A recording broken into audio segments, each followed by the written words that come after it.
একজন ডাক্তার যার হাতে থাকার কথা ছিল মানুষকে সুস্থ করার ক্ষমতা, কিন্তু সেই মানুষটাই যদি একদিন ঠিক করে ফেলে সে মৃত্যুকে হারিয়ে দেবে, তাও আবার অন্য মানুষের রক্ত দিয়ে। আমাদের আজকের গল্পটা এমনই একজন মানুষকে নিয়ে, যার কাছে খুন মানে অপরাধ না, বরং একটা এক্সপেরিমেন্ট। আর সেই এক্সপেরিমেন্টের জন্য সে বেছে নিয়েছে 17টা শরীর। এটি একটি Korean psychological crime thriller, bloody flower. গল্পটা শুরু হয় এমন এক সময়, তখন পুরো শহর এক সিরিয়াল কিলারের ভয়ে কাঁপছে। একের পর এক মানুষ নিখোঁজ হচ্ছে, আর পুলিশ তাদের কোনো চিহ্নই খুঁজে পাচ্ছে না। বোঝাই যাচ্ছে এই অপরাধের পেছনের লোকটি অত্যন্ত ধূর্ত এবং ঠান্ডা মাথার এক খুনি। হঠাৎ করেই পুলিশ এক গোপন ল্যাবরেটরিতে হানা দেয় এবং সেখানে এমন এক দৃশ্য দেখতে পায় যা ছিল তাদের কল্পনারও বাইরে। অপারেশন টেবিলের উপর হাত পা বাঁধা অবস্থায় একটি নিথর দেহ পড়ে আছে, আর তার সামনে শান্তভাবে দাঁড়িয়ে আছে এক ডাক্তার। মুখে মাস্ক, হাতে গ্লাভস, চোখে এক অদ্ভুত শান্তি। সব মিলিয়ে যা চলছে তা যেন তাকে অদ্ভুত এক প্রশান্তি এনে দিচ্ছে। এই ডাক্তারই হলো আমাদের গল্পের মেইন ক্যারেক্টার, ডক্টর ইউগিয়ম। সে বিশ্বাস করে মৃত্যু হলো পৃথিবীর সবচেয়ে বড় রোগ, আর সে তার ভ্যাকসিন বানিয়ে ফেলেছে। কিন্তু অবাক করা বিষয় হলো 17টি খুনের অভিযোগে অভিযুক্ত সেই সিরিয়াল কিলার পুলিশকে দেখেও পালানোর কোনো চেষ্টাই করে না, বরং সে এমনভাবে আত্মসমর্পণ করে যেন সে জানতো পুলিশ আসছে এবং সে নিজেই ধরা দিতে প্রস্তুত ছিল। তার চোখে মুখে ভয়ের লেশমাত্র নেই, নেই কোনো অপরাধবোধ, আছে শুধু এক অদ্ভুত শীতল আত্মবিশ্বাস। পুলিশ যখন তাকে নিয়ে যাচ্ছিল তখন সে প্রসিকিউটর চায়নকে তার নাম ধরে ডেকে ওঠে। দেখে মনে হচ্ছিল সে চায়নকে আগে থেকেই চেনে। এই ঘটনাটা পুরো পরিস্থিতিকে আরও রহস্যময় করে তোলে। যাওয়ার আগে সে শুধু একটা কথাই বলে, তার রোগীকে যেন অন্য কোনো ডাক্তারের হাতে না দেয়া হয়, তাহলে সে আর বাঁচবে না। পুলিশ এটাকে নিছক পাগলের প্রলাপ ভেবে নেয়, কিন্তু তারা যখন সেই মৃতপ্রায় মানুষটাকে দেখতে যায়, লোকটা হঠাৎই তার চোখ মেলে তাকায়, ঠিক একদম স্বাভাবিক মানুষের মতো। অন্যদিকে আমরা পরিচিত হই গল্পের আরেক গুরুত্বপূর্ণ চরিত্র হাজনের সাথে। সে শহরের সবচেয়ে সফল এবং সম্মানিত ডিফেন্স লয়ারের মধ্যে একজন। তার ক্যারিয়ার নিয়ে সবাই ঈর্ষা করে। বড় বড় অপরাধীদেরও সে তার যুক্তি আর বুদ্ধির প্যাচে ফেলে আদালত থেকে ছাড়িয়ে আনে। মিডিয়ার সামনে সে যেমন আত্মবিশ্বাসী, আর আদালতের ভেতরে তেমনই অপ্রতিরোধ্য। বাইরে থেকে দেখলে মনে হয় হাজনের জীবনটা একেবারেই নিখুঁত, কিন্তু তার এই সাফল্যের আড়ালেই লুকিয়ে আছে এক বুক ভাঙা বাস্তবতা। তার একমাত্র আদরের মেয়ে মিনসু এক বিরল রোগে আক্রান্ত, যার কোনো চিকিৎসা বিজ্ঞানীদের জানা নেই। হাজনের স্ত্রী নিজেও একজন ডাক্তার, কিন্তু আধুনিক চিকিৎসার সমস্ত জ্ঞান দিয়েও তারা মেয়েকে মৃত্যুর মুখ থেকে ফেরাতে পারছে না। আইন, খ্যাতি, সম্মান এই সব কিছুই এখন তার কাছে অর্থহীন, কারণ প্রতিদিন তাকে অসহায়ভাবে দেখতে হয় কিভাবে তার মেয়েটা একটু একটু করে নিস্তেজ হয়ে পড়ছে। এখন তার জীবনের লক্ষ্য একটাই, যে কোনো মূল্যে মেয়ের জীবন বাঁচানো। মানসিকভাবে সে এমন এক পর্যায়ে পৌঁছে গেছে যেখানে মেয়ের জন্য সে যে কোনো সীমা পার করতেও প্রস্তুত। ঠিক তখনই সে জানতে পারে সেই ভয়ঙ্কর সিরিয়াল কিলার ইউগিয়মের কথা। সে নিজের আইনজীবী হিসাবে বিশেষভাবে তাকেই নিয়োগ করতে চাইছে। যেখানে একজন সাধারণ আইনজীবী হিসাবে এমন নৃশংস খুনের কেস ফিরিয়ে দেওয়াই ছিল খুব স্বাভাবিক, কিন্তু ইউগিয়ম সম্পর্কে বিস্তারিত জানার পর হাজন তার সাথে দেখা করার সিদ্ধান্ত নেয়। কারাগারের সাক্ষাৎ কক্ষে দুজনেরই যখন প্রথম দেখা হয়, একপাশে ছিল হাজন, যার চোখে ঘৃণা আর হাজারো প্রশ্ন, আর অন্য পাশে ইউগিয়ম, যার মুখে এক রহস্যময় হাসি। হাজন এবার তাকে সরাসরি প্রশ্ন করে কেন সে তাকেই তার আইনজীবী হিসেবে বেছে নিল। গিয়ম কোনো ভ্রণিতা না করে সোজা তার আসল কথায় আসে। সে বলে হাজনের মেয়ে মিনসুর বিরল রোগটির কথা সে জানে, শুধু তাই নয়, সে দাবি করে তার কাছেই একমাত্র এই রোগ সারিয়ে তোলার উপায় আছে। কথাটি শুনতেই হাজনের পায়ের তলার মাটি যেন সরে যায়। একজন সিরিয়াল কিলার কিভাবে তার মেয়ের অসুস্থতার কথা এত বিস্তারিতভাবে জানতে পারে? এরপরই ইউগিয়ম তার ভয়ঙ্কর প্রস্তাবটি দেয়। সে বলে, আপনি যদি আদালতে আমাকে নির্দোষ প্রমাণ করতে পারেন তাহলে আপনি আপনার পারিশ্রমিক তো পাবেনই, সাথে আমি আপনার মেয়েকে পুরোপুরি সুস্থ করে দেব। আর কথাটা যে শুধু ফাঁকা বুলি নয় তা প্রমাণ করার জন্য গিওম সাথে সাথে হাজনের ব্যাংক অ্যাকাউন্টে কয়েক মিলিয়ন ডলার পাঠিয়ে দেয়। হাজন এক অসম্ভব নৈতিক সংকটে পড়ে যায়। একদিকে তার আইনজীবীর সততা আর ন্যায় বিচারের শপথ, যা তাকে বলছে 17 জন মানুষের খুনিকে শাস্তি দিতে। অন্যদিকে একজন বাবার ডেসপারেশন, যা তাকে বলছে যে কোনো মূল্যের বিনিময়ে মেয়ের জীবন বাঁচাতে। এই এক প্রস্তাব হাজনের পুরো অস্তিত্বকে নাড়িয়ে দেয়। এদিকে এই কেসের দায়িত্ব দেয়া হয় শহরের সবচেয়ে কঠোর প্রসিকিউটর চায়নের উপর। পেশাজীবী হিসেবে চায়ন অত্যন্ত নীতিবান এক নারী প্রসিকিউটর এবং তার একমাত্র লক্ষ্য হলো ইউগিয়মকে মৃত্যুদণ্ড দেওয়া। সে কোনোভাবেই চায় না এমন একজন সাইকোপ্যাথ সমাজের জন্য হুমকি হয়ে বেঁচে থাকুক। জিজ্ঞাসাবাদে জানা যায় গিওম লাশগুলো চ্যাং মাউন্টেনে লুকিয়ে রেখেছে। পুলিশ সত্যি সত্যি সেখানে গিয়ে একে একে 17টা বডি রিকভার করে। প্রমাণ একদম স্ট্রং। এদিকে হাজন মারাত্মক দ্বন্দ্বে ভুগতে থাকে। সে কি একজন খুনিকে বিশ্বাস করতে পারে, নাকি এই সব কিছুই তার দুর্বলতার সুযোগ নিয়ে সাজানো এক ভয়ঙ্কর ফাঁদ? তাই সত্যটা জানার জন্য হাজন নিজের মতো করে তদন্ত শুরু করে। অনেক খোঁজাখুঁজির পর সে এমন এক ছেলের দেখা পায় যে পোলিওর মতো এক দুরারোগ্য রোগে পঙ্গু হয়ে গিয়েছিল। কিন্তু হাজন যখন তার সাথে দেখা করে তখন সে ছেলেটিকে নিজের পায়ে স্বাভাবিকভাবে হাঁটতে দেখে। হাজন তাকে জিজ্ঞেস করে, তুমি কি সত্যিই সুস্থ হয়ে গেছো? তোমাকে কি ডক্টর ইউগিয়ম ঠিক করেছে? কিন্তু সাঙ্গু আর তার মা দুজনেই চুপ করে থাকে। তারা যেন কিছু লুকাতে চাইছে। তাই হাজন আবারও গিওমের সাথে দেখা করে। সব শুনে গিওম তার অতীতের গল্প বলতে শুরু করে। একসময় তার একটা কার অ্যাক্সিডেন্ট হয়েছিল, যার কারণে সে 3 বছর কোমায় ছিল। কোমা থেকে ফেরার পর তার শরীরে শুরু হয় এক অস্বাভাবিক পরিবর্তন। সে বেঁচে তো গিয়েছিল, কিন্তু শরীরে অসহ্য যন্ত্রণা নিয়ে। সেই যন্ত্রণা থেকেই তার এক্সপেরিমেন্টের শুরু। প্রথমে সে নিজের শরীরের উপর এক্সপেরিমেন্ট করে, আর পরে সেসব ইনকিউরেবল রোগের কিওর খুঁজতে শুরু করে। তাই সে এখন কোর্টে তার রিসার্চটা প্রেজেন্ট করতে চায়। পরদিন আদালতে বিচার শুরু হয়। পুরো মিডিয়ার চোখ তখন এই কেসের দিকে। আদালতের বাইরে সাধারণ মানুষ গিওমের ফাঁসির দাবিতে চিৎকার করছে আর হাজনকে ধিক্কার জানাচ্ছে। আদালতের ভেতরে প্রসিকিউটর চায়ন একের পর এক অকাট্য প্রমাণ হাজির করে। সে প্রমাণ করে গিওমের গবেষণার দাবি পুরোটাই মিথ্যা। তার মতে গিওমের আসল উদ্দেশ্য ছিল প্রতিশোধ। নিহত 17 জনের মধ্যে একজন ছিল সেই গাড়ি ড্রাইভার যে গিওমের দুর্ঘটনার জন্য দায়ী ছিল। চায়ন যুক্তি দেয় বাকিদের সে তার মানসিক বিকৃতি মেটানোর জন্য হত্যা করেছে। চায়ন আরও প্রশ্ন করে, যদি উদ্দেশ্য গবেষণায় হবে তাহলে মৃতদেহগুলো টুকরো টুকরো করার কি প্রয়োজন ছিল? এই কথা শুনে পুরো কোর্টরুম স্তব্ধ হয়ে যায়, কিন্তু গিওমের মুখে এক রহস্যময় হাসি ফুটে ওঠে, যা দেখে সবাই আরও বেশি কনভিন্স হয়ে যায় যে সে একজন সাইকোপ্যাথ। পরিস্থিতি হাতের বাইরে চলে যাচ্ছে দেখে হাজন এক ঝুঁকিপূর্ণ মুভ নেয়। সে বিচারকের কাছে সময় চেয়ে আবেদন করে এবং দাবি করে যে সে গিওমের চিকিৎসায় সুস্থ হয়ে ওঠা 6 জন সার্ভাইভারকে সাক্ষী হিসেবে আদালতে হাজির করবে। আদালত তার আবেদন মঞ্জুর করে, কিন্তু হাজন জানে এটা একটা মস্ত বড় মিথ্যা, কারণ তার হাতে তখনও কোনো সাক্ষী ছিল না। আদালত থেকে বেরিয়ে হাজন সরাসরি গিওমকে জিজ্ঞেস করে, কেন তুমি মৃতদেহগুলো টুকরো করেছিলে? গিওম শান্ত গলায় উত্তর দেয়, গবেষণার সময় তো ব্যাংকেও কেটে পরীক্ষা করতে হয়, আর তাছাড়া এই গবেষণার জন্য মানুষের জীবনকে গিনিপিগ হিসেবে ব্যবহার করা ছাড়া তার কাছে আর কোনো উপায় ছিল না। এই উত্তর শোনার পর হাজনের আর কোনো সন্দেহ থাকে না যে গিওম একজন ভয়ঙ্কর সাইকোপ্যাথ, যার কাছে মানুষের জীবনের কোনো মূল্য নেই। তবু হাজনের হাতে আর কোনো অপশন নেই, কারণ গিওমের যদি ডেথ পেনাল্টি হয় তাহলে তার মেয়ে মিনসুর কিওর হওয়ার আশাও শেষ হয়ে যাবে। তাই সে রিপোর্টার জোর সাথে মিলে সার্ভাইভারদের খুঁজতে শুরু করে। তারা একটা আর্টিকেলও পাবলিশ করে যাতে সাধারণ মানুষের মতামত তাদের পক্ষে আসে, আর ইনডাইরেক্টলি চায়নকে টার্গেট করা হয়। কিন্তু চায়ন খুব সহজে সেটা হ্যান্ডেল করে ফেলে। তখনই জানা যায় চায়ন আসলে হাজনেরই এক্স স্টুডেন্ট ছিল।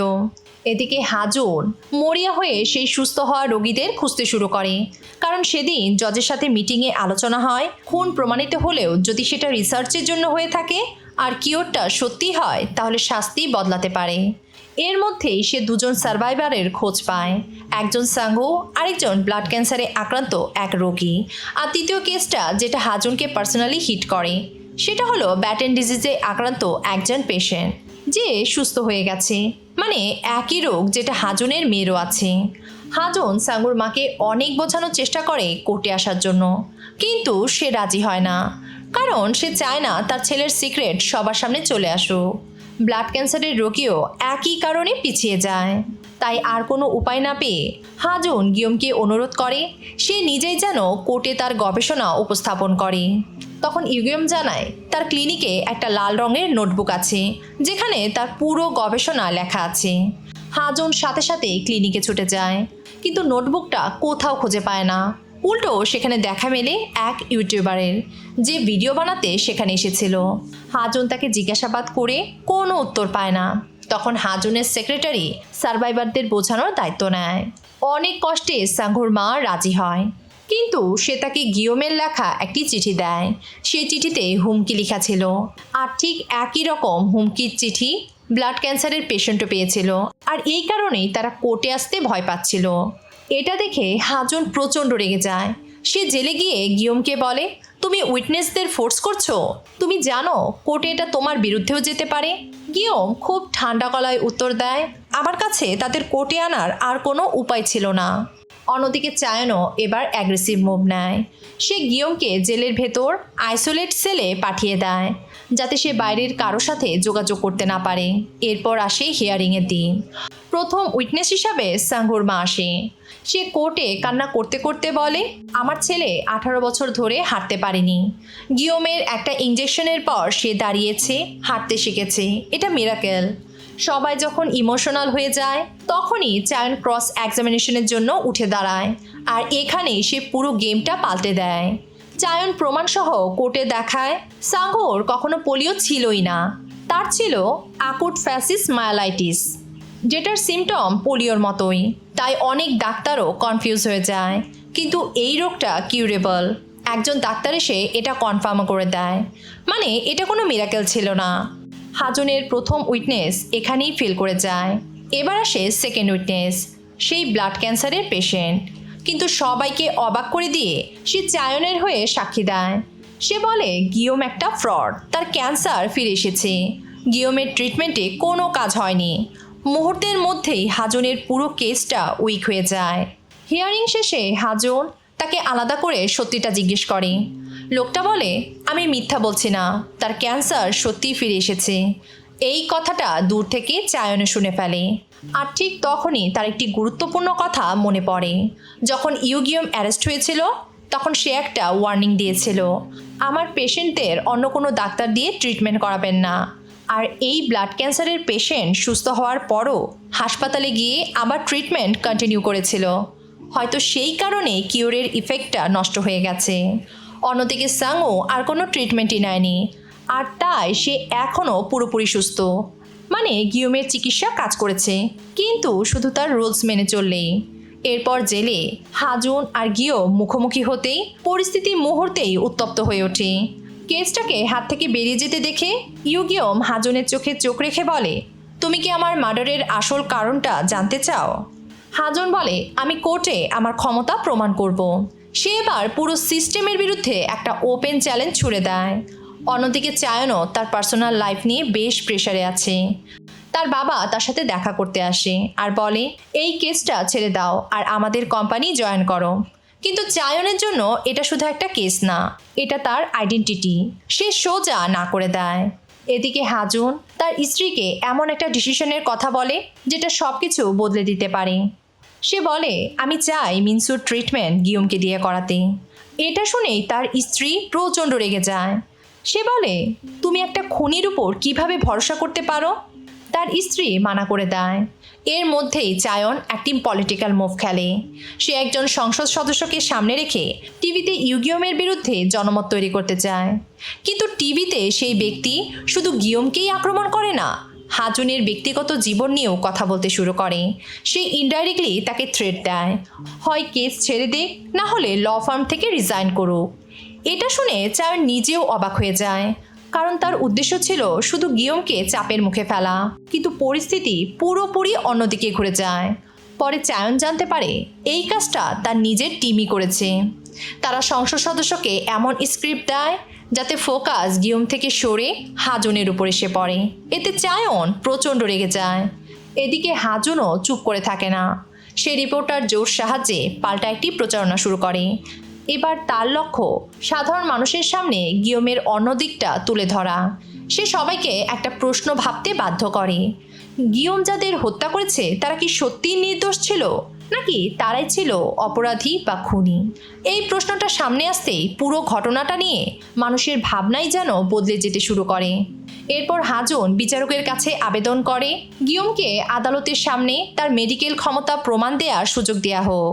তার যুক্তি একটাই, গিয়ম কোনো সাধারণ খুনি নয়, সে একজন অসাধারণ মেডিকেল জিনিয়াস।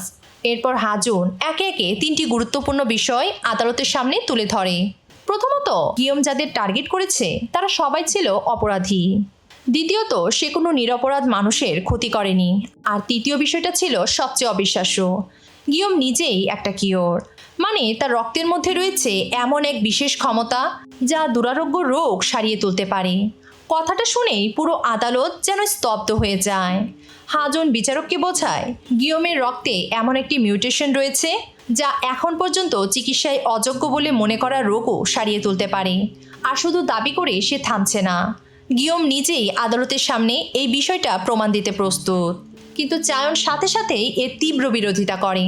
তার মতে একজন খুনিকে এভাবে নিজের ক্ষমতা প্রমাণের সুযোগ দেয়া কোনোভাবেই মেনে নেওয়া যায় না। তখন হাজন সরাসরি চায়নকে প্রশ্ন ছুড়ে দেয়, আপনি কি সত্যিই ভয় পাচ্ছেন যদি এই পরীক্ষা সফল হয়ে যায়? এই কথার পর পরিস্থিতি আরও উত্তপ্ত হয়ে ওঠে।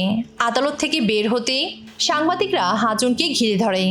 সবার একটাই প্রশ্ন, যদি এই মেডিকেল ডেমনস্ট্রেশন ব্যর্থ হয় তাহলে তিনি কি করবেন? হাজন এক মুহূর্ত না ভেবে সবার সামনে বলে দেয়, ডেমনস্ট্রেশন ব্যর্থ হলে আমি আমার ল ফার্ম থেকে পদত্যাগ করব। অন্যদিকে চায়নও নিজের অবস্থান পরিষ্কার করে দেয়। তার কাছে বিষয়টা খুব সহজ, একজন খুনিকে দ্বিতীয়বার সুযোগ দেয়া মানে তার শিকার হওয়া মানুষগুলোর প্রতি অন্যায় করা। কিন্তু চায়ন শুধু আদালতে গিয়মের বিরুদ্ধে লড়েই থেমে থাকে না, সে এবার আসল রহস্যের পেছনে ছুটতে শুরু করে। ডিটেকটিভ কাংকে সে একটি গুরুত্বপূর্ণ দায়িত্ব দেয়। চায়নের ধারণা এই সব কিছু গিয়ম একা করতে পারে না, তার পেছনে নিশ্চয়ই কেউ আছে। আর কিছু সূত্রও যেন এই সন্দেহকে সত্যি প্রমাণ করতে শুরু করে। তাই চায়ন গিয়মের ভিজিটর লিস্ট, পুরনো মেডিকেল হিস্ট্রি, এমনকি তার কল রেকর্ড পর্যন্ত খুঁজে বের করার নির্দেশ দেয়। অন্যদিকে হাজন গিয়মের অতীত আরও ভালোভাবে জানার জন্য সেই ডাক্তারের কাছে যায় যিনি কোমায় থাকা অবস্থায় গিয়মের চিকিৎসা করেছিলেন।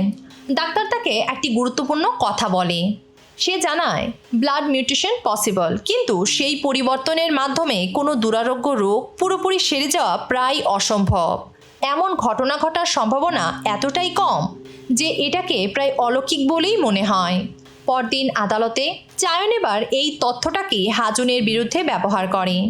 সে আদালতে একটি ফরেন্সিক রিপোর্ট হাজির করে যেখানে স্পষ্ট বলা হয়েছে গিয়মের রক্ত নিরাপদ নয়, আর তার কথিত চিকিৎসা পরীক্ষাগুলো আসলে কোনো চিকিৎসা নয়, বরং নির্মম হত্যাকাণ্ড। তাই চায়ন আবারও গিয়মের সর্বোচ্চ শাস্তি দাবি করে। কিন্তু হাজন পাল্টা যুক্তি দিয়ে বলে ফরেন্সিক রিপোর্ট ভুলও হতে পারে, কারণ আন্তর্জাতিক পর্যায়ের একটি প্রতিষ্ঠানের রিপোর্টে গিয়মের রক্ত নিয়ে ইতিবাচক ফল পাওয়া গেছে। তাই হাজন আবারও আদালতের কাছে একই দাবি জানায়, গিয়মকে সবার সামনে তার চিকিৎসা ক্ষমতার প্রমাণ দেওয়ার সুযোগ দিতে হবে। দুই পক্ষের এই তীব্র যুক্তিতর্কের পর বিচারকও সাথে সাথে কোনো সিদ্ধান্ত নিতে পারেন না। শেষ পর্যন্ত তিনি পরবর্তী শুনানি পর্যন্ত সিদ্ধান্ত স্থগিত রাখার নির্দেশ দেন। এদিকে ডিটেকটিভ কাং নিজের তদন্ত চালিয়ে যেতে থাকে, আর তদন্ত করতে গিয়ে সে এমন একটি জিনিস খুঁজে পায় যা পুরো কেসটাকে আবারও রহস্যের মধ্যে ফেলে দেয়। গিয়মের বাড়ি থেকে উদ্ধার হয় এক অজ্ঞাত ব্যক্তির মরদেহ। তার গলায় ছিল গভীর কাটার দাগ। কিন্তু প্রশ্ন হলো, এই লোকটা কে, আর গিয়মের বাড়িতে তার মৃতদেহ এলো কিভাবে? এই প্রশ্নের উত্তর পাওয়ার আগেই চলে আসে মামলার চূড়ান্ত শুনানির দিন। আদালত সব প্রমাণ খুব ভালোভাবে পর্যালোচনা করে। বিচারক একটি বিষয় মেনে নেন যে গিয়মের উদ্দেশ্য ছিল রোগীদের চিকিৎসা করা, মানে তার কাজের পেছনে কোনো খারাপ উদ্দেশ্য ছিল না। কিন্তু তার চিকিৎসায় কোনো রোগী সত্যিই সুস্থ হয়েছে এমন কোনো শক্ত প্রমাণ আদালতের হাতে নেই। আর এই কারণেই বিচারক গিয়মকে আদালতের সামনে তার চিকিৎসা পদ্ধতি প্রমাণ করার সুযোগ দেওয়ার আবেদন সরাসরি নাকচ করে দেন।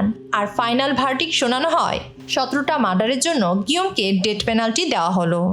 পুরো কোর্টরুমে একটা ভারী নীরবতা নেমে আসে। চায়নের মুখে তখন এক ধরনের স্বস্তি। তার মনে হচ্ছে শেষ পর্যন্ত সে ন্যায় বিচার প্রতিষ্ঠা করতে পেরেছে। আর হাজুন ওখানেই দাঁড়িয়ে থাকে, যেন তার হাত থেকে সব কিছু ফসকে গেছে। আর গিয়ম, সে ধীরে ধীরে টেবিলের উপর আঙুল দিয়ে টোকা দিতে থাকে। তার চোখে ভয়ের কোনো ছাপ নেই, বরং সেই চোখে দেখা যায় এক অদ্ভুত আত্মবিশ্বাস। কোর্ট থেকে বেরিয়ে হাজুন বিচারককে অনুরোধ করে অন্তত গিয়মকে একবার তার চিকিৎসা পদ্ধতি প্রমাণ করার সুযোগ দেয়া হোক। কিন্তু বিচারকের উত্তর একদম পরিষ্কার। তার কাছে গিয়মের চিকিৎসা সত্যি কিনা সেটা প্রমাণ করার চেয়ে আগে জরুরি হলো মানুষকে গিয়মের হাত থেকে নিরাপদ রাখা। এই কথার পর হাজুনের সব আশা যেন শেষ হয়ে যায়। এদিকে চায়ন জানতে পারে জজ আর তার ডিপার্টমেন্টের ডিরেক্টর একসময় একই ক্লাসে পড়তো। তাই হয়তো এই পুরো ডিসিশনে ডিরেক্টর বিচারককে ইনফ্লুয়েন্স করেছিল। এদিকে বাইরে গিয়মের ডেমনস্ট্রেশনের ডিমান্ড বাড়তে থাকে। সাধারণ মানুষ জানতে চায় গিয়ম কি সত্যি এমন রোগ সারাতে পারে যেটাকে চিকিৎসা বিজ্ঞান এখনও অপ্রতিরোধ্য বলে মনে করে। এদিকে হাজুন গিয়মের সাথে দেখা করে এবং বলে আমাদের নেক্সট ট্রায়ালে বিচারকের ডিসিশন বদলাতেই হবে, না হলে সব শেষ। গিয়ম শান্তভাবে জিজ্ঞেস করে যদি ওরা ডেমনস্ট্রেশন অ্যালাউ না করে তাহলে? হাজনের উত্তর একদম পরিষ্কার, তাহলে আমরা ব্যাকআপ প্ল্যান ইউজ করব। আর এখান থেকে শুরু হয় একটি ডেঞ্জারাস প্ল্যান। এর মধ্যেই হাজন তার মেয়ে মিনসুর সাথে দেখা করতে যায়। কিন্তু এবার মিনসুর অবস্থা আগের চেয়েও খারাপ, শরীর আরও দুর্বল হয়ে গেছে। মিনসু শুধু একটা কথাই বলে, বাবা তুমি আমার কাছে থাকো না কেন? এই একটা কথাই হাজুনকে ভেতর থেকে ভেঙে দেয়। কিন্তু সে আরও বেশি ডিটারমাইন্ড হয়ে যায়। তখনই রিপকাং একটি নতুন ইনফরমেশন নিয়ে আসে। গিয়মের বাড়িতে যে মৃতদেহ পাওয়া গিয়েছিল তার নাম হাসং। সেও একজন মেডিকেল গবেষক ছিল। শুধু তাই নয়, গিয়মের পুরনো প্রফেসরের সাথে মিলে সে একটি গবেষণা প্রতিষ্ঠান পরিচালনা করত। মানে গিয়ম কখনো একা ছিল না, তার পেছনে ছিল আরও বড় একটা গবেষণা নেটওয়ার্ক। চায়ন সেই গবেষণা প্রতিষ্ঠানের খোঁজ করতে করতে সেখানে পৌঁছে যায়, কিন্তু জায়গাটা অনেক দিন ধরেই বন্ধ। হঠাৎ সে একজন লোককে সেখান থেকে দৌড়ে পালিয়ে যেতে দেখে। চায়ন সাথে সাথে তার পিছু নেয়, কিন্তু লোকটা শেষ পর্যন্ত পালিয়ে যেতে সক্ষম হয়। পরে চায়ন সেখানকার সিসিটিভি ফুটেজ বের করায়।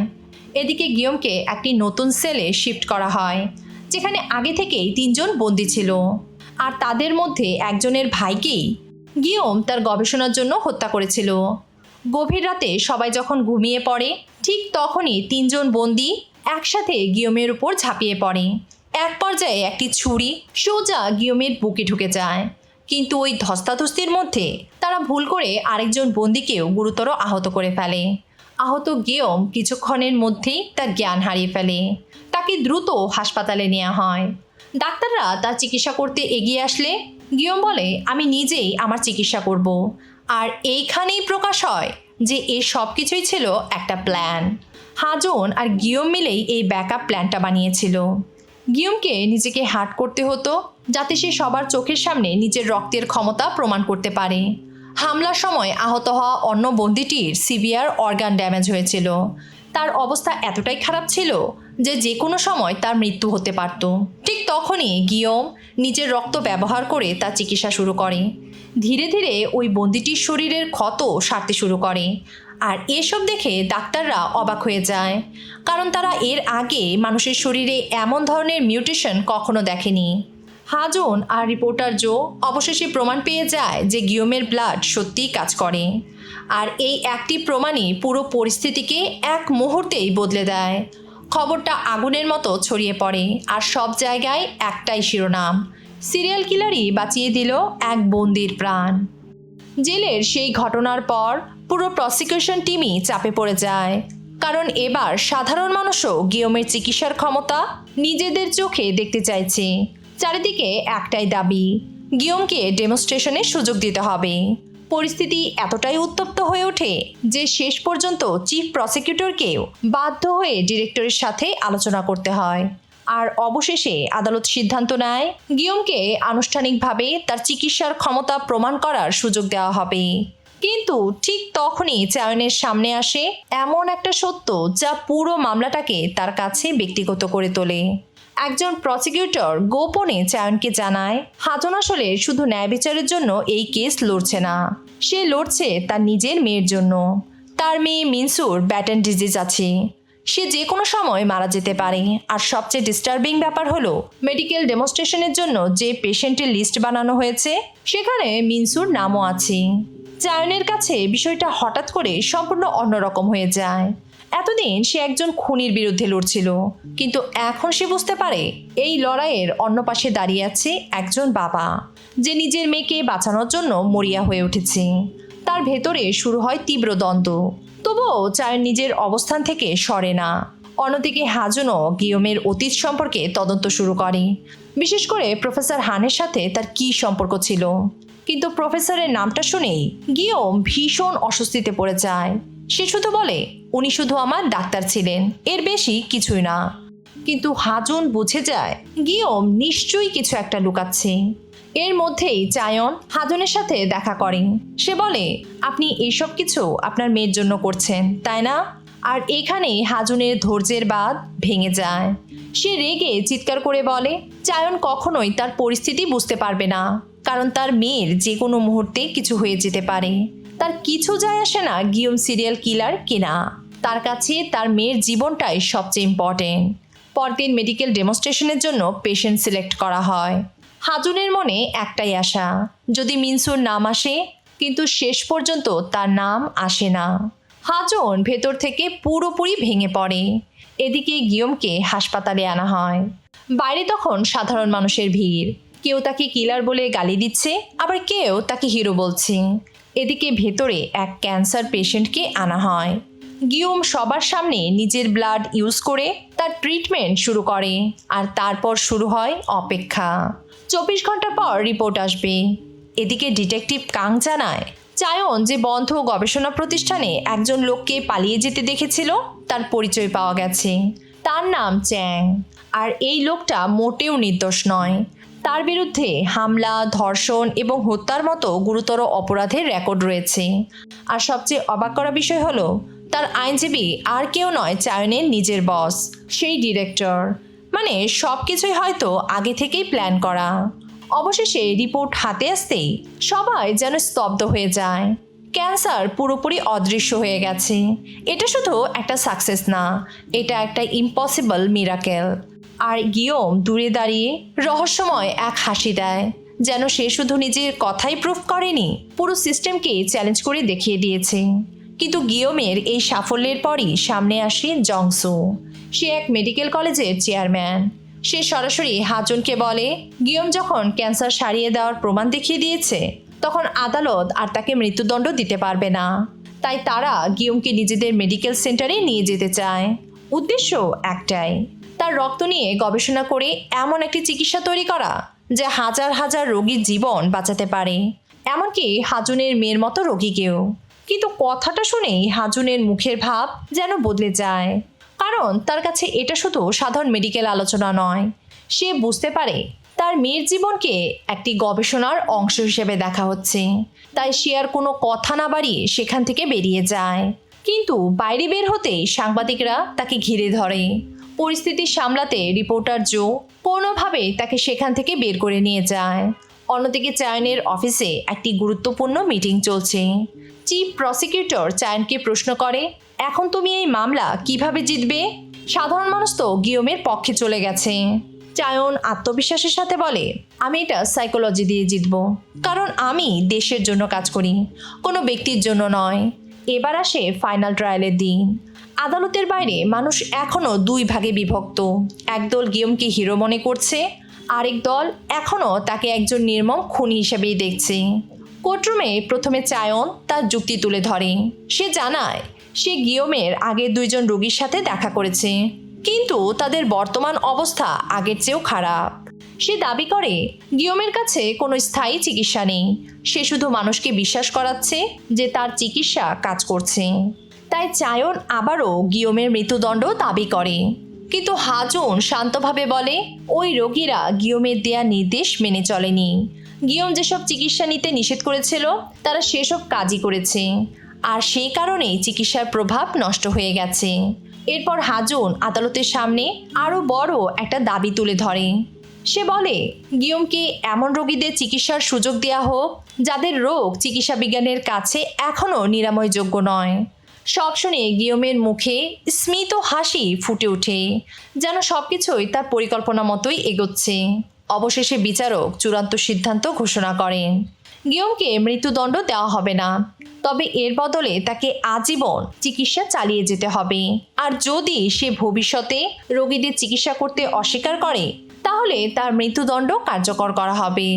হাজুন কেসটা জিতে যায়, কিন্তু এটা কোনো সাধারণ জয় না, কারণ এখনও গিওম পুরোপুরি মুক্ত না, বরং সে এখন আইনিভাবে এই সিস্টেমেরই একটা অংশ হয়ে গেছে। এদিকে ওই মেডিকেল সেন্টার ঘোষণা করে গিওম তাদের বিশেষ মেডিকেল ফ্যাসিলিটিতে থেকেই রোগীদের চিকিৎসা করবে। অন্যদিকে চায়নের জন্য এই রায়টা ছিল বড় একটা ধাক্কা। তার বস তাকে ইনডাইরেক্টলি সাইডলাইন করতে শুরু করে, এমনকি তার ট্রান্সফারের কথা ওঠে। চায়নকে বলা হয় একটা ক্রিমিনালের ফিউচার ব্রাইট হচ্ছে, আর তুমি কিছুই করতে পারলে না। এদিকে কোর্টের রায়ের পর আরেকটা বিষয় সামনে আসে। পেশেন্ট লিস্টে সবার প্রথম নামটা হাজুনের মেয়ে মিনসুর হওয়ার কথা ছিল, তাই হাজুন বাড়ি ফিরে তার স্ত্রীকে জানায় সেই হসপিটাল মিনসুকে তাদের ট্রিটমেন্ট লিস্টে একদম উপরে রেখেছে। কিন্তু হাজুনের ভেতরে তখনও ডাউট কাজ করছে। তার স্ত্রী অবাক হয়ে জিজ্ঞেস করে, তাহলে তুমি হ্যাসিটেট করছো কেন? যদি কেউ তাকে বাঁচাতে পারে সেটা তো গিওমই। ঠিক তখনই মিনসু তার বাবাকে ডেকে ওঠে। হাজুন সাথে সাথেই তার কাছে যায়, কিন্তু মিনসু জানায় এখন সে চোখে কিছুই দেখতে পাচ্ছে না, মানে তার আইসাইট ফেল করতে শুরু করেছে। এ কথা শুনে হাজুন পুরোপুরি ভেঙে পড়ে। অন্যদিকে রিপোর্টার জো আর মিনের মনেও ধীরে ধীরে সন্দেহ হতে শুরু করে, এই মেডিকেল সেন্টার গিওমের পেছনে এত টাকা ঢালছে কেন? আর গিওমের সাথে যারা গবেষণা করত তাদের হত্যার রহস্যই বা এখনও অমীমাংসিত কেন? এর পেছনে নিশ্চয়ই কিছু একটা আছে। এদিকে চায়নও নিজের তদন্ত থামায় না। তদন্ত করতে গিয়ে সে জানতে পারে প্রফেসর হান অতীতে রোগীদের অনুমতি না নিয়েই তাদের উপর বিভিন্ন পরীক্ষা চালাতেন, এমনকি তার বিরুদ্ধে ফৌজদারির মামলাও রয়েছে। কিন্তু সেই চার্জগুলো সরিয়েছিল চায়নের ডিরেক্টর আর সংসদ সদস্য, মানে এরা সবাই কোনো না কোনোভাবে আগে থেকেই কানেক্টেড। চায়ন সরাসরি ডিরেক্টরকে জিজ্ঞেস করে, আপনি গিওমকে আগে থেকেই চিনতেন তাই না? কিন্তু ডিরেক্টর তাকে চুপ থাকতে বলে। এতে চায়নের সন্দেহ আরও বেড়ে যায়। সে বুঝে যায় গিওমকে ঘিরে এমন একটা গোপন সত্য লুকানো আছে যা প্রকাশ্যে এলে অনেক বড় বড় মানুষ বিপদে পড়তে পারে। অন্যদিকে মেডিকেল সেন্টারে তখন গোপনে একটা বৈঠক চলছে। চেয়ারম্যান আর বড় বড় ইনভেস্টররা ডিসকাস করছে গিওমের সাথে মিলে কিভাবে একটা নতুন ড্রাগ ডেভেলপ করা যায় যেটা পুরো মার্কেট কন্ট্রোল করে ফেলবে। আর এখানেই প্রকাশ হয় এটা শুধু একটা মেডিকেল প্রজেক্ট না, এটা একটা ম্যাসিভ বিজনেস প্ল্যান, একটা অর্গানাইজড মেডিকেল স্ক্যাম যেখানে অনেক পাওয়ারফুল লোক জড়িত। আর এই পুরো খেলাটার পেছনে এমন একজন রয়েছে যে আড়াল থেকে সবাইকে নিয়ন্ত্রণ করছে। চায়ন এবার হাজুনের সাথে দেখা করে তাকে সতর্ক করে বলে গিওম একা নয়, তার পেছনে অনেক পুরনো এবং শক্তিশালী মানুষ রয়েছে। এতে হাজুনের সন্দেহ যেন আরও বেড়ে যায়। অন্যদিকে গিওম পেশেন্ট লিস্ট চেক করে, কিন্তু সেখানে মিনসুর নাম নেই। আর কিছু বুঝে ওঠার আগেই একজন গার্ড এসে তাকে নিয়ে যায়। এদিকে হাজুনের কাছে হাসপাতাল থেকে ফোন আসে, ডাক্তাররা জানায় মিনসুর অবস্থা আরও খারাপ হতে চলেছে, তার হ্যালুসিনেশন আরও বাড়বে, আর এই সমস্যা যত বাড়বে তার বেঁচে থাকার সময়ও তত কমে আসবে। এই খবর শুনে হাজুন আর তার স্ত্রী পুরোপুরি ভেঙে পড়ে, কারণ এখন তাদের হাতে সময় খুবই কম। চায়ন এবার সরাসরি মেডিকেল সেন্টারের চেয়ারম্যানের কাছে যায় আর প্রফেসর হানের অতীত আর তার সাথে হাসপাতালের কী সম্পর্ক এই নিয়ে প্রশ্ন করতে শুরু করে। এদিকে গিওম প্রফেসর হানের সাথে দেখা করে। প্রফেসর তাকে ফোনে কিছু একটা দেখায় আর গিওম এক রহস্যময় হাসি দেয়। প্রফেসর হান গিওমকে সেই মেডিকেল সেন্টারের একটি ডিটেল ম্যাপ দেখায়। ঠিক তখনই গিয়ম তার চোখের দিকে তাকিয়ে একটাই প্রশ্ন করে, সব রেডি তো? প্রফেসর হান জানায় এই কাজের জন্য সে নিজের জীবন পর্যন্ত ঝুঁকিতে ফেলেছে। হাসপাতালে নিরাপত্তারক্ষীদের টাকাও দেওয়া হয়েছে, এমনকি নির্দিষ্ট সময়ে সিসিটিভিও বন্ধ থাকবে। তবে যাওয়ার আগে সে গিয়মকে একটা কথা মনে করিয়ে দেয়, তোমার প্রতিশ্রুতিটা ভুলে যেও না। গিয়মও তাকে আশ্বস্ত করে বলে, এখন প্রফেসর হান তার বাড়িতে গিয়ে লুকিয়ে থাকো, আর আগামীকাল দুপুর 12টায় তারা এখানেই দেখা করবে। প্রফেসর হান বেরিয়ে যায়, কিন্তু সে এখনও জানে না একটা কালো গাড়ি তাকে ফলো করছে। অন্যদিকে চায়ন আবারও মেডিকেল সেন্টারের চেয়ারম্যানকে প্রশ্ন করে, আপনারা কি রোগীদের অনুমতি না নিয়ে তাদের উপর পরীক্ষা চালাতেন? চায়নকে অবাক করে দিয়ে চেয়ারম্যান বিষয়টা স্বীকার করে, কিন্তু তাকে এও জানায় গিয়মের উপর পরীক্ষা করার আগে তার মায়ের কাছ থেকে তারা অনুমতি নিয়েছিল। কিন্তু এতে চায়নের সন্দেহ আরও বেড়ে যায়, কারণ গিয়ম যখন কোমায় ছিল তখন তার মা তো মারা গিয়েছিল। তাহলে অনুমতিটা দিয়েছিল কে? তাই সে এবার ডিটেকটিভ কাংকে ফোন করে গিয়মের বাড়িতে আবারও তদন্ত করার নির্দেশ দেয়। অন্যদিকে রিপোর্টার জো আর মিন গিয়মের পুরনো বাড়ির আশেপাশে তদন্ত করতে শুরু করে। সেখানে তারা জানতে পারে গিয়মের মায়ের মৃত্যু হার্ট অ্যাটাকে হয়েছিল, কিন্তু বডি লেকে পাওয়া গেল কিভাবে? দুটো তথ্য যেন একসাথে মিলছে না। ঠিক তখনই রিপোর্টার জোর মনে হয় আশেপাশে কেউ যেন তাদের উপর নজর রাখছে। তাই সে আর ঝুঁকি না নিয়ে দ্রুত মিনকে নিয়ে সেখান থেকে বেরিয়ে যায়। এদিকে চায়ন আর ডিটেকটিভ কাং গিয়মের বাড়িতে যায়। ডিটেকটিভ কাং বলে ওয়ারেন্ট ছাড়া ভেতরে ঢোকা ঠিক হবে না, কিন্তু চায়ন তাকে দরজা ভাঙার অর্ডার দেয়। ঠিক তখনই বাড়ির ভেতর থেকে একজন লোক দৌড়ে বেরিয়ে আসে। চায়ন সাথে সাথেই তার পিছু নেয়, কিন্তু কিছু দূর যাওয়ার পর চায়ন হোঁচট খেয়ে পড়ে যায়, আর সেই সুযোগে লোকটা পালিয়ে যায়। আসলে সেই লোকটা আর কেউ নয়, প্রফেসর হান। পরে সবাই এক জায়গায় বসে পুরো বিষয়টা নিয়ে আলোচনা করে। মিন আবারও গিয়মের মায়ের অতীত নিয়ে প্রশ্ন তোলে, আর এখানেই জানা যায় তার মা কখনো জানতই না যে গিয়ম কোমায় আছে। তদন্তে আরও চাঞ্চল্যকর তথ্য বেরিয়ে আসে। গিয়মের মা তাকে মিসিং ভেবে পুলিশে কমপ্লেন করে, এমনকি পোস্টারও লাগিয়েছিল। ছেলেকে হারিয়ে সে প্রায় ডিপ্রেশনে চলে যায়, আর শেষবার তাকে একটি লাইব্রেরির কাছে দেখা গিয়েছিল। মানে তার মৃত্যুটা পুরোপুরি সাসপিশিয়াস। এদিকে হাজন তার মেয়ের পাশে বসে তার প্রমিসের কথা মনে করছে। ঠিক তখনই মিনসুর অবস্থা আরও খারাপ হয়ে যায়। ডাক্তাররা জানায় সিচুয়েশন খুবই ক্রিটিক্যাল। হাজুন অসহায়ের মতো দাঁড়িয়ে দেখে কিভাবে তার হাত থেকে সময় বেরিয়ে যাচ্ছে। অন্যদিকে মেডিকেল সেন্টার গিয়মের নোটস থেকে নিরাময়ের ফর্মুলা আবারও রিক্রিয়েট করার চেষ্টা করে, কিন্তু তারা গিয়মের মতো রেজাল্ট পায় না। এদিকে গিয়ম দুপুর 12টার জন্য অপেক্ষা করছে, কিন্তু প্রফেসর হান আসে না। রিপোর্টার জো তদন্ত করে জানতে পারে যে কালো গাড়ি প্রফেসর হানকে ফলো করছিল সেটা ওই মেডিকেল সেন্টারেরই, মানে প্রফেসর হানকে তারাই ট্র্যাক করছিল। এটা শুনে হাজুন কিছু একটা সন্দেহ করে। সে চায়নের সাথে দেখা করে একটা ডিল অফার করে। সে বলে, আমি তোমাকে গিয়মের পুরো হিস্ট্রি দেব ছোটবেলা থেকে এখন পর্যন্ত, আর তার বদলে আমার ওই মেডিকেল সেন্টারের সব ইনফরমেশন সহ প্রসিকিউশন ডেটাবেসের অ্যাক্সেস চাই। আর এখান থেকেই তারা দুজনে এক হয়ে যায়। চায়নের ট্রান্সফার হওয়ার কথা ছিল, তাই সে ডিটেকটিভ কাং আর তার টিমকে ট্রিট দেয়।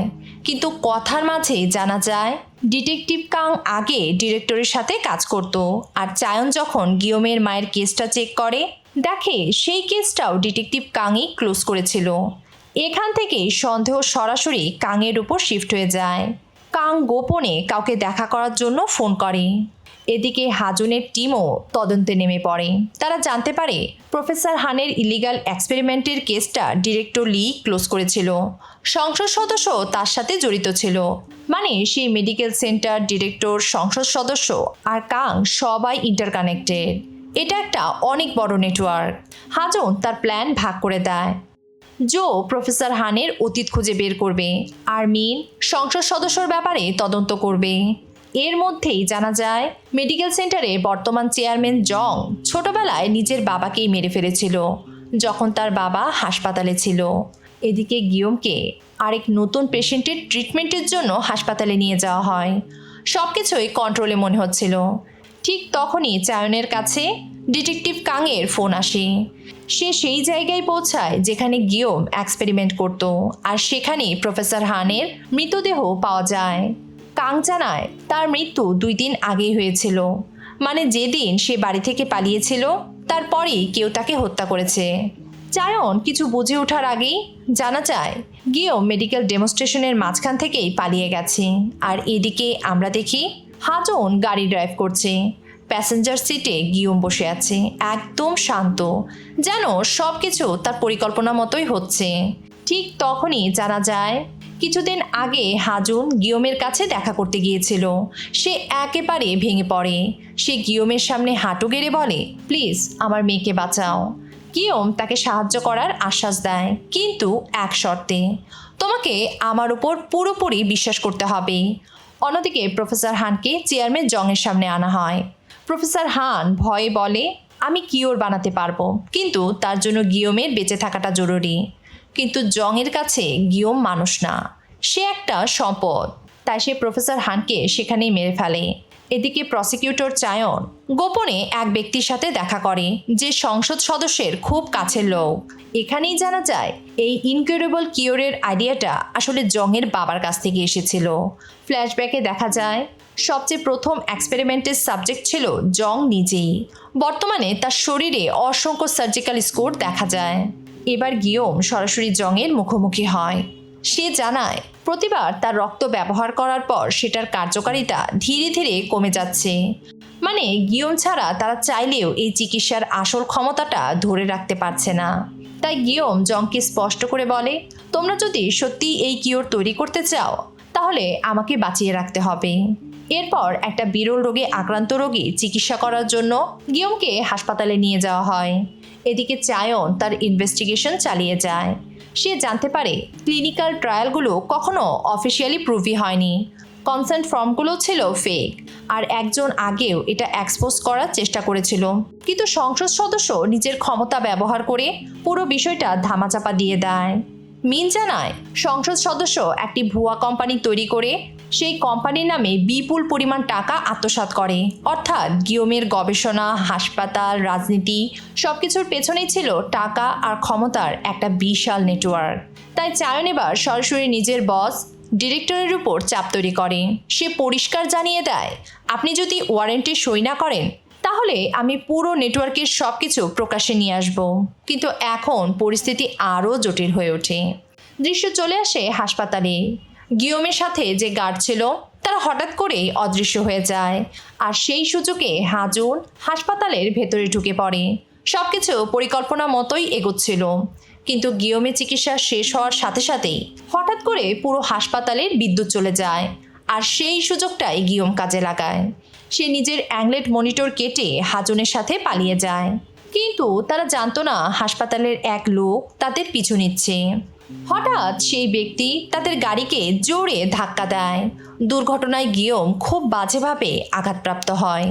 সিচুয়েশন পুরোপুরি আউট অফ কন্ট্রোল হতে দেখে হাজন বাধ্য হয়ে রিপোর্টার জোকে কল করে, আর জো কোনো রকমে হাসপাতালের ওই লোকদের ডিস্ট্র্যাক্ট করে। অবশেষে তারা কোনো রকমে মিনসুর কাছে এসে পৌঁছায়। রুমের ভেতরে হাজনের স্ত্রী তাদের অপেক্ষা করছিল।